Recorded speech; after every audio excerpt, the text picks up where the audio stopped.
Praise the Lord. Praise the Lord. We bring greetings in the name of Lord Jesus Christ. యేసుక్రీస్తు వారి నామములో మీకు శుభములు తీసుకొని వస్తున్నాం. యేసుక్రీస్తు నామములో உங்களுக்கு வாழ்த்துக்களை கொண்டு வருகிறோம். నా పేరు జోసెఫ్, హైదరాబాద్ నుంచి హెబ్రోన్ అక్కడ నుంచి వచ్చాను. సహోదరుని పేరు జోసెఫ్, హైదరాబాద్ హెబ్రోన్ నుండి வந்திருக்கிறார். సో అందరికి తెలిసినట్టుగానే అంకుల్ యొక్క మినిస్ట్రీ మెయిన్ గా వాక్య పరిచర్య హెబ్రోన్ లో మాకు యవనస్తులకు చాలా ఎంతో ఆశీర్వాదకరంగా ఉంటూ వచ్చింది. சொல்லப்பட்ட வண்ணமாக அங்கிள் அவருடைய ஊழியம் ஹெப்ரோனிலே வாலிபர்களுக்கு விசேஷமாய் பிரயோஜனமா இருந்தது. అంకుల్ మెయిన్ గా యూత్ ని యవనస్తులను అడ్రస్ చేసేవాడు. విశేషమాய் అంకుల్ அவர்கள் வாலிபர்களை தான் கண்ணோக்கி பார்ப்பார். ఆయన హెబ్రోన్ కి వచ్చినప్పుడు కంబైన్ యూత్ మీటింగ్స్ అట్లా తీసుకునేవాడు.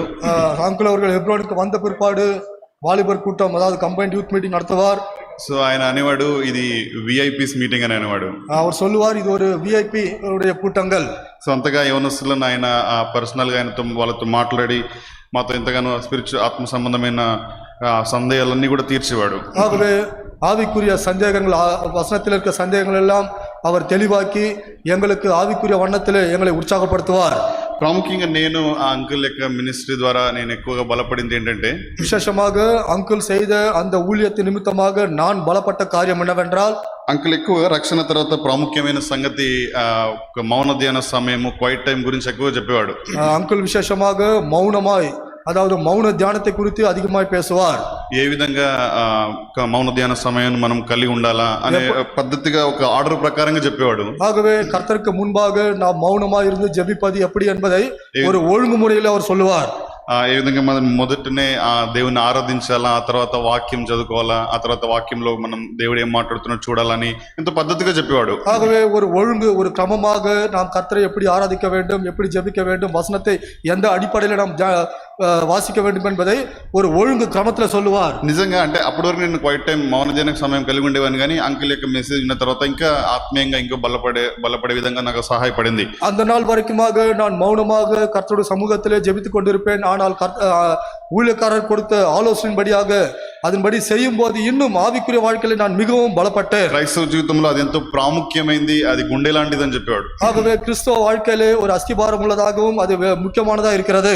ఇప్పటికి కూడా నేను రెగ్యులర్ గా అంకుల్ మెసేజ్ ఏదైనా వింటానంటే మౌన ధ్యాన సమయం గురించి ఆయన చెప్పిన వర్తమానం వింటా ఉంటాను. ஆகவே இந்நாள் வரைக்கும் கூட அங்கிள் சொன்ன செய்திகள் கேட்பேன் என்றால் அதுல விசேஷமாக மௌன தியானத்தோடு கர்த்தரோடு இடைப்படுகிற காரியத்தை குறித்து நான் கேட்டுக்கொண்டிருப்பேன். ఆ తర్వాత రెండోదిగా దేవుని యొక్క వాక్యమును గురించి ఇందాక అన్న వాళ్ళు చెప్పినట్టుగా దేవుని వాక్యం గురించి కూడా ఎక్కువగా నొక్కి చెప్పేవాడు. ஆகவே அடுத்ததாக சகோதரர் அநேகர் சொல்லப்பட்ட வண்ணமாக தேவனுடைய வசனத்தை குறித்து அங்கிள் அநேக காரியங்களை பகிர்ந்து கொள்வார்.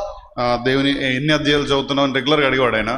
எத்தனை அதிகாரங்கள் வாசிக்கிறாய் என்று அவர் மீண்டும் மீண்டுமாக அதே கேள்வி கேட்பது உண்டு. ఒకసారి కాన్వకేషన్ లో అంకుల్ తో వెళ్ళి కలిసి ఫోటో తీసుకుందామని వెళ్తే ஒரு முறை ஹோலி கான்வகேஷன் சந்தர்ப்பத்தில் அங்கிளோடு கூட கலந்து கொண்டு அவரோடு கூட போட்டோ எடுக்க வேண்டும் என்று சென்ற போது అంకుల్ ఏమన్నాడంటే అంకుల్ கேட்ட கேள்வி என்னவென்றால் నువ్వు నాకు ప్రామిస్ చేయి రోజు 10 చాప్టర్స్ చదువుతాను అప్పుడు నీతో ఫోటో దిగుతానని చెప్పాడు.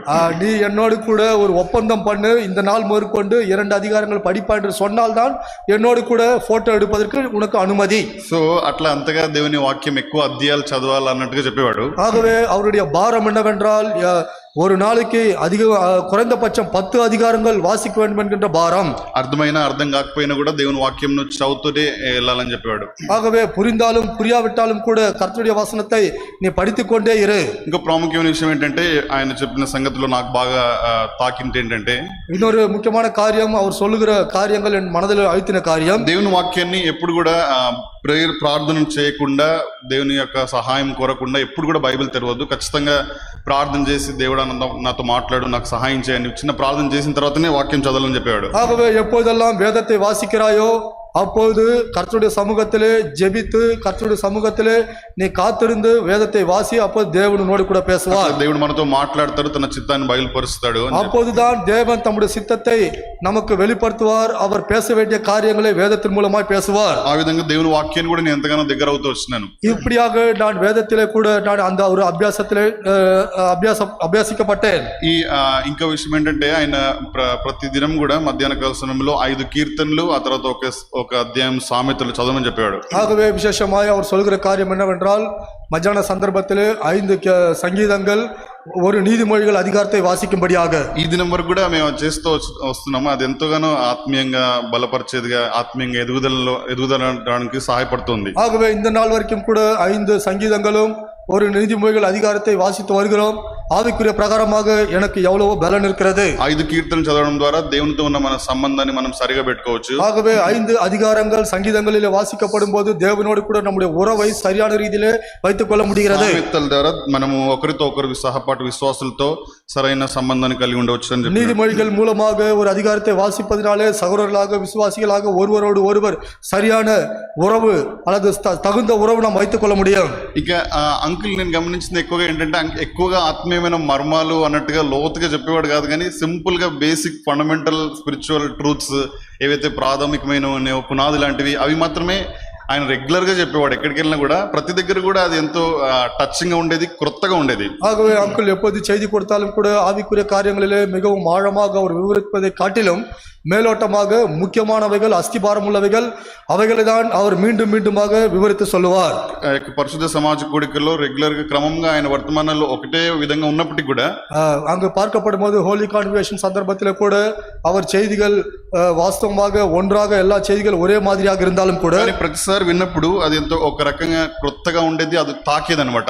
ஒவ்வொரு முறை அவர் கொடுக்கிற செய்திகளை கேட்ட போது அவைகள் பார்க்கப்படும் போது நூதனமான சங்கதிகளை கொண்டு வருகிறது.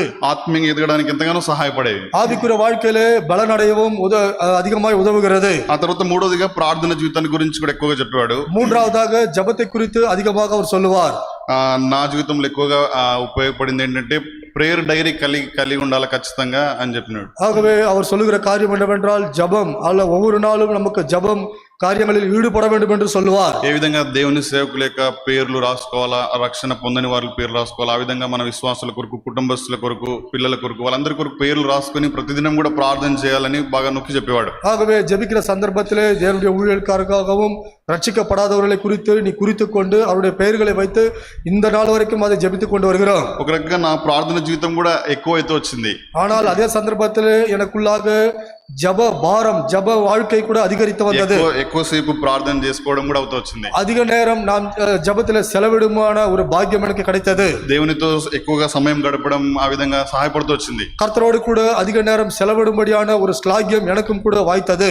ఒకసారి అనుకుంటాను కాలింపాంగ్ లో ఆయన ప్రార్థన జీవితం గురించి చెప్తూ ஒரு முறை தியோடர் அங்கிள் அவர்கள் காலிங் ஃபார்ம் என்கின்ற ஸ்தலத்திலே ஜபத்தை குறித்து அவர் சொல்லும்போது అంటే ఆయన వాక్యం చెప్తే ఏమన్నాడంటే సౌరన్ వచనத்தை சொல்லும்போது அவர் என்ன சொன்னார் என்றால் ఆయన ఈ విధంగా అన్నాడు, அவர் విధமாக சொன்னார், నేను మామూలుగా ఇవి చెప్పను కానీ మీ యొక్క ప్రోత్సాహం నిమిత్తమే చెప్తున్నాను. నేను ఇదే ఎల్షదై ఈ బిల్డింగ్ లో నేను రాత్రంతా ఒంటరిగా ఒక్కరిని ప్రార్థనలో గడిపినాను, ఆన్లైన్ ప్రేయర్ చేసినాను చెప్పాడు. நான் வாஸ்தவமாக நான் சொல்ல விரும்பவில்லை, ஆனால் நீங்கள் வற்புறுத்தினாலே நான் சொல்லுகிறேன். ஆனால் இந்த எல்ஷதாய் ஜப வீட்டிலே தனிமையாக இரவு முழுவதுமாக நான் ஆண்டவரோடு என்னுடைய நேரத்தை செலவழித்தேன். అది ఏదో ప్రార్థన అంటే రాత్రంతా ప్రార్థన చేయడానికి ఎంతగానో ప్రోత్సాహం ఇస్తూ వచ్చింది. ஆகவே இந்த காரியங்களை கேட்டபோது எனக்கும் கூட அங்க ஜபத்திலே அல்லது ஜபத்தில அதிக நேரம் செலவழிக்க வேண்டும் என்று விருப்பம் வந்தது.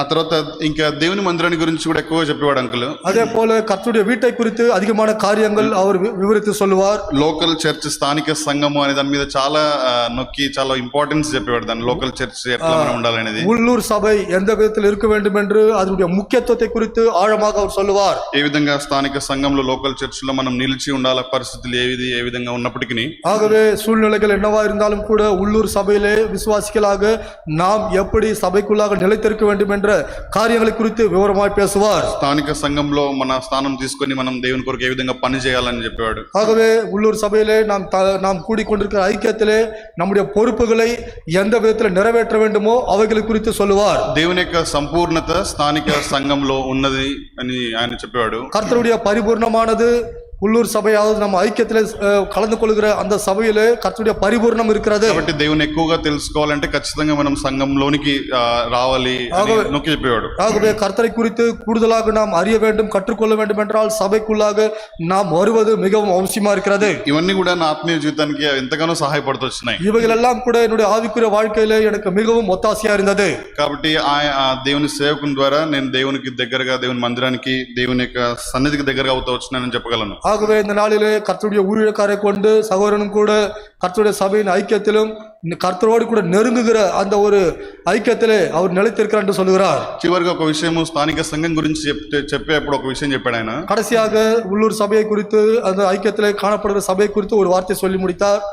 Our future rewards in heaven are dependent on how much we work for God on this earth by connecting ourselves with the local church. நம்முடைய வெகுமதி பரலோகத்திலே எதை சார்ந்திருக்கிறது என்றால் உனக்கு நீ ஐக்கியம் கொண்டிருக்கிற உள்ளூர் சபையிலே நீ எப்படி நடந்து கொள்கிறாயோ அதை சார்ந்துதான் பரலோகத்தில் உன் வெகுமதி நிச்சயிக்கப்பட்டிருக்கிறது. అంతగా స్థానిక సంఘం యొక్క ప్రాముఖ్యతను ఆయన ప్రతి ఒక్క మెసేజ్ లో కూడా దాదాపుగా ఈ విషయాన్ని టచ్ చేసేవాడు. ஆகவே நாம் கூடுகிற ஐக்கியத்தின் சபையை குறித்து இவ்வளவாக முக்கியத்துவத்தை கொடுத்து அவர் செய்தியிலே இதே காரியங்களை மீண்டும் மீண்டும் சொல்லுவார். కాబట్టి దేవుడు తన దాసుని ఇచ్చినాడు, கர்த்தர் நம்முடைய தாசனை நமக்கு கொடுத்தார், తన దాసుని తీసుకున్నాడు. இப்போது அவருடைய ஊழியக்காரரை கர்த்தர் எடுத்துக்கொண்டார். దేవుని యొక్క సేవ తన పని ఇంకా ఉంది. ஆனால் தேவனுடைய ஊழியமானது இன்னும் நின்று கொண்டு அது இருக்கிறது. కాబట్టి తన దాసుని యొక్క అడుగుజాడల్లో నేను కూడా నా కుటుంబం సంఘము ఆ అడుగుజాడల్లో వెళ్ళాలనేది మా యొక్క కోరికగా ఉంది. ஆகவே நமக்கு முன்பாக தியோடர் அங்கிள் அவர்கள் விட்டு வைத்த அந்த அடிச்சோடலிலே சகோதரனுடைய குடும்பமும் அவருடைய